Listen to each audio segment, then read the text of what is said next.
सन्माननीय शरद पवार साहेब, सन्माननीय श्री उद्धव ठाकरे जी,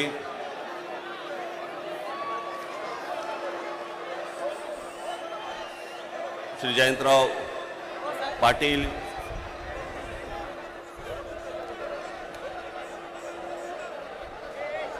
दुसरे पण जयंतराव पाटील,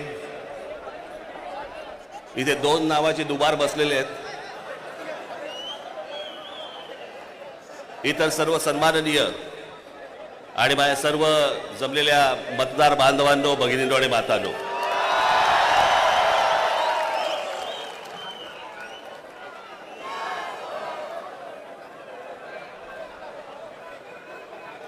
आजचा मोर्चा हा राग दाखवण्याचा, ताकद दाखवण्याचा मोर्चा आहे.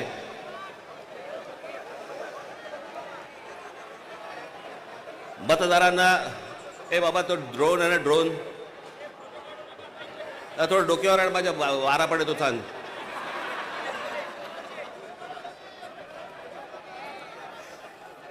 हा राग व्यक्त करण्याचा, ताकद दाखवण्याचा, दिल्लीपर्यंत समजण्याचा, समजावून सांगण्याचा हा मोर्चा आहे. या विषयामध्ये अनेक लोकांनी, माझ्या सकट सर्वांनीच या विषयावरती अनेकदा भाष्य केलेलं आहे, भाषणं दिलेली आहेत, बोललेलो आहेत.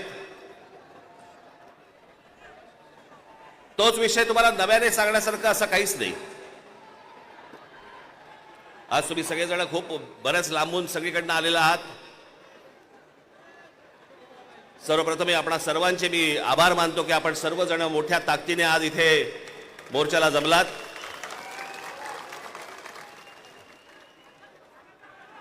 खरं तर छोटे विषय आहेत, काही फार मोठा विषय नाही हा.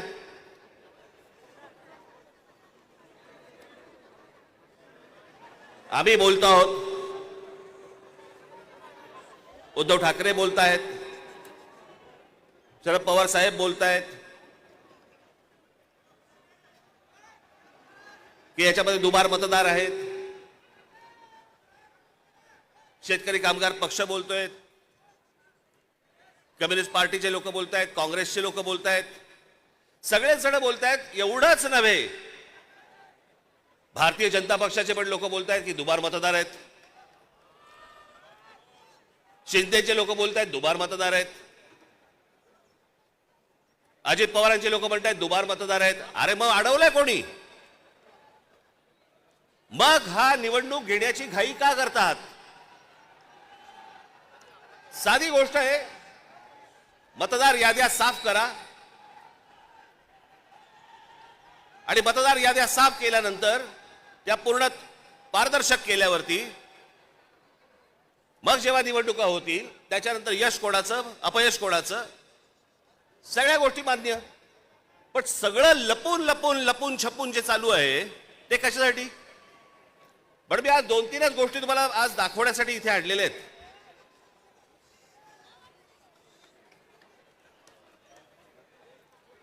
खरं तर हे 4,500 मतदार आहेत. 4,500, 4,500 मतदार हे कल्याण ग्रामीण, डोंबिवली, मुरबाड आणि भिवंडी मधले मतदार आहेत. या इकडच्या मतदारांनी इथल्या मुंबईच्या मलबार हिल मतदारसंघामध्ये देखील मतदान केलेलं आहे.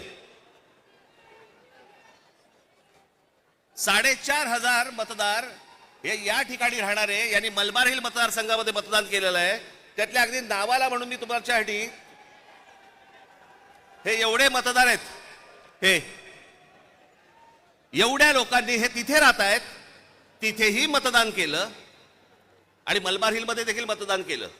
ह्याच्यातली म्हणून मी आता जस्ट फक्त 3 नावं आणली आहेत. प्रभाकर तुकाराम पाटील, राम माधू भोईर आणि गजानन पुंडलिक भोईर, ही त्यांची मतदार यादी आहे.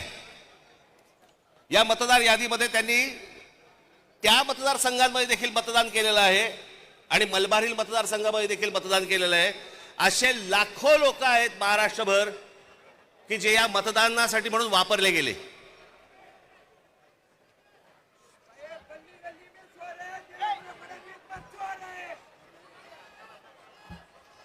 आता मी तुम्हाला अजून एक गोष्ट दाखवणार आहे की लोक म्हणतात की पुरावे कुठे आहेत, पुरावे कुठे आहेत. मुंबई हे लोकसभा मतदारसंघ म्हणजे मी तुम्हाला आता जुलै पर्यंतची यादी वाचून दाखवतोय. जुलै पर्यंतची. 1 जुलैला त्यांनी यादी बंद केली. 1 जुलैला जी यादी बंद केली त्याच्यामधले फक्त मी मतदार तुम्हाला वाचून दाखवतोय. याच्यामध्ये मुंबई नॉर्थ इकडे एका लोकसभा मतदारसंघामध्ये 17,29,456 मतदार आहेत. याच्यापैकी 62,370 हे दुबार आहेत. Mumbai north west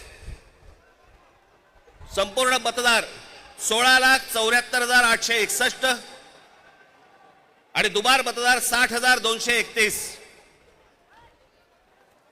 Mumbai north east पूर्ण मतदार आहेत 15,90,710 आणि दुबार मतदार आहेत 92,983. Mumbai north central total vote मतदार आहेत 16,81,048 आणि दुबार मतदार आहेत 63,740. मुंबई साऊथ सेंट्रल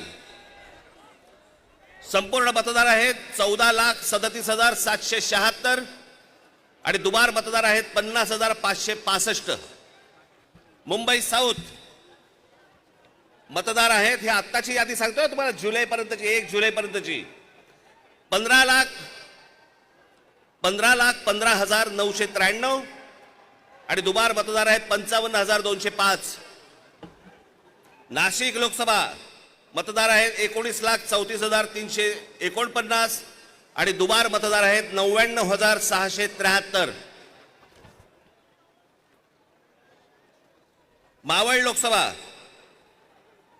संपूर्ण मतदार आहे 19,85,172 आणि दुबार मतदार आहेत 1,45,636 एवढे दुबार मतदार आहेत. पुणे लोकसभा 17,12,242 दुबार मतदार आता आहे तिकडे 1,02,002.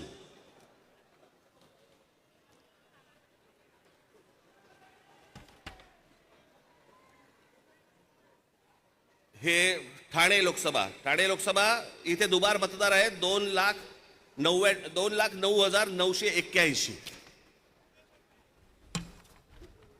लोक म्हणतील की बाबा हे आकडे तो बोलून दाखवलेत, पुरावा कुठे आहे? मी आज तुमच्यासाठी पुरावा देखील आणलाय ह्या सगळ्या दुबार मतदारांचा. काढते कापड. हे सगळे दुबार मतदार आहेत. हे एवढे सगळे दुबार मतदार आहेत. हे मी तुम्हाला आता जेवढे फक्त मतदारसंघ सांगितले तेवढ्यातले फक्त दुबार मतदार आहेत. म्हणजे तुम्हाला कल्पना येईल महाराष्ट्रामध्ये काय प्रकारचा गोंधळ येतो. आणि एवढे पुरावे दिल्यानंतर देखील हट्ट सुरू आहे की नाही कोर्टाने सांगितलंय जानेवारीत निवडणुका घ्या. कशा घ्या? का घ्या? कोणालाय घाई? 5 वर्ष निवडणुका घेतल्या नाहीयेत. 5 वर्ष. अजून 1 वर्ष गेलं तर काय फरक पडणार आहे? काय फरक पडतो? 5 वर्ष काही फरक नाही पडला, अजून 1 वर्ष गेलं. पण जी माणसं भरली आहेत आतमध्ये त्याचं काय करायचं? मग त्याच्यातल्या त्याच्यात निवडणुका आटपून घ्यायच्या आणि पुन्हा यश पदरी पाडायचं. याला काय निवडणुका म्हणतात? या निवडणुका अशा याच्यात तर लोकशाही तरी टिकेल. एका आमदाराचा भाऊ सांगतो की मी 20,000 मतं बाहेरून आतमध्ये आणली. आमदाराचा म्हणजे ह्याची हिंमत बघा, सत्तेचा माज बघा की एक आमदाराचा भाऊ सांगतो की आमदार असतो पैठणचा, त्यांचा बुमरेचा भाऊ ना,